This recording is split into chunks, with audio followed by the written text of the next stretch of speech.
guys, so welcome back to another video. Today I'm not doing like a gaming video. Today I'm actually doing a more serious type of video about sharing about what, one of the stories of the Bible.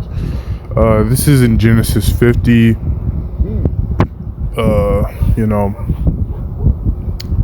It's basically the story of Joseph, and this was the one that was sold into Egypt, and ran away from that woman, because she was offering herself to him. That Joseph, like, he ran away from lust.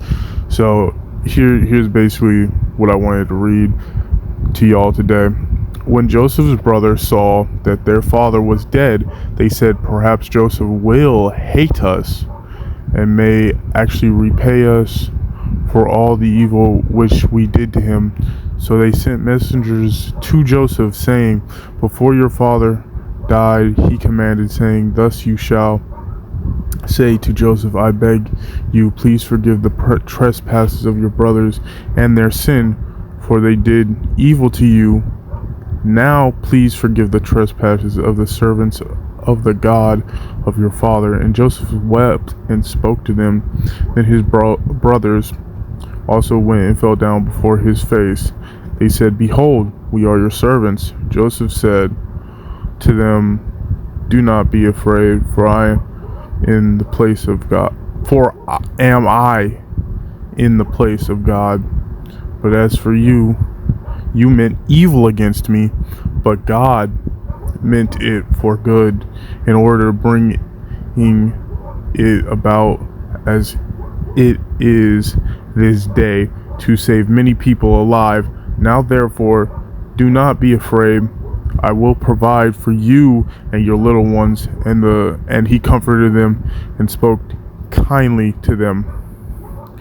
Now, I'm to read the rest of this, because honestly, So Joseph dealt in Egypt and his father's household, and Joseph lived 110 years. Joseph saw Ephraim's children to the third generation, the children of, I'm gonna be honest, I don't know how to say that name. I am so sorry, guys.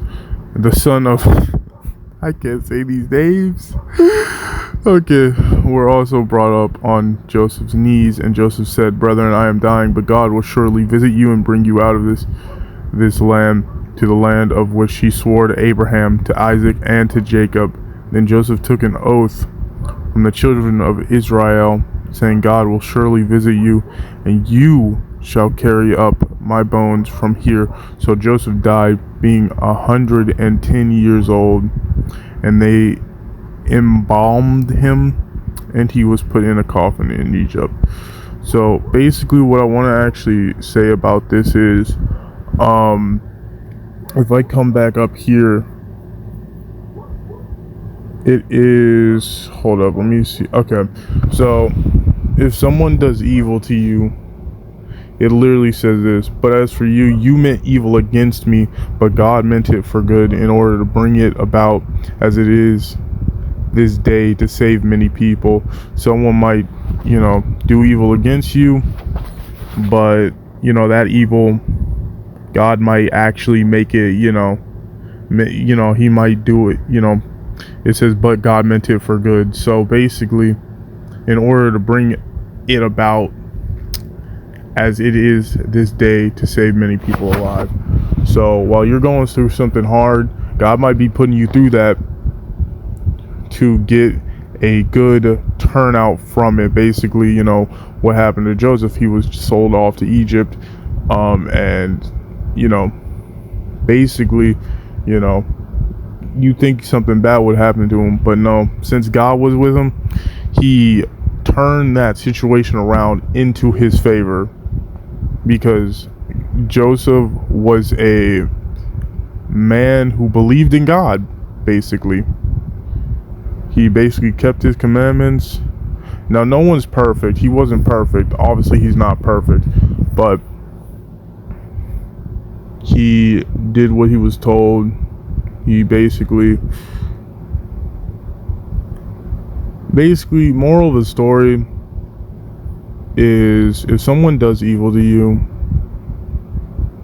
It is probably for a reason. Okay, not, oh my goodness. Okay, my bad. But yeah, if something evil happens to you, God could use that and turn it into something good. I just want y'all to know this. So I'm still trying to get used to all this preaching. So sorry that this sounds, you know, look, God told me to preach one day, and I'm trying. This sounds so messed up and conjoint, but I'm trying. So I hope that this was a blessing to y'all. And I hope that this helps you get closer to God. I am sorry if it confused y'all a little bit. Shout out. I just want y'all to know that you are loved. I love you, and God loves you. Jesus wants you to talk to him today. And honestly, keep your head up, because Jesus is watching out for you. Love y'all. I see y'all later.